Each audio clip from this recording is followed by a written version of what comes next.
Let's begin today's discussion first by discussing female sexual mutilation. I wonder if I might ask you, Nata, how widespread is the practice?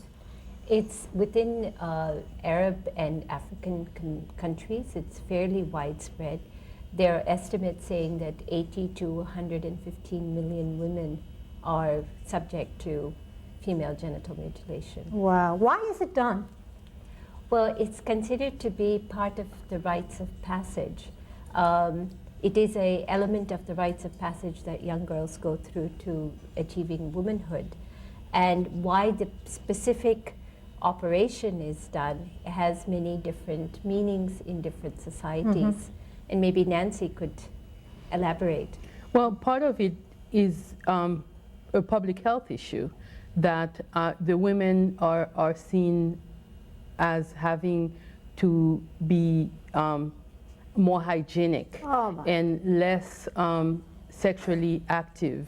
So it has to do with the repression of their libido. And but so let me just ask you, is this to prevent sexual desire of women? Yes, and to not just desire, but to prevent enjoyment of the sexual act. Okay. But the repercussions, psychological and physical, are far-reaching, because in the process, a lot of women die, a lot of women remain emotionally scarred. Later on, when they are of reproductive age, there are many medical problems that ensue from childbearing.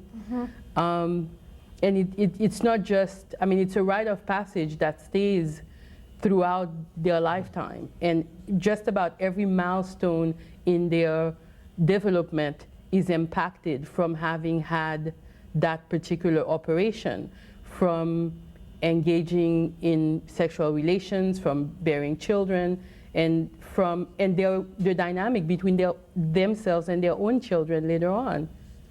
So Hillary Clinton was correct when she stated that this process is a violation of basic human rights. Absolutely. It's important, though, to realize that it wasn't Hillary who dreamed up that concept. But to give her credit, she's been listening to women in Africa and in the Middle East, and has really taken on board the lessons, and she's lucky to have a certain kind of position in the world, and what she says is maybe listened to by a wider range of people than others. But she isn't the one who came to this knowledge. She really has been taught by feminists in these countries. Let me ask you this. Is the mutilation process like being raped in that it brings shame to the recipient so that women are not willing to talk openly about it?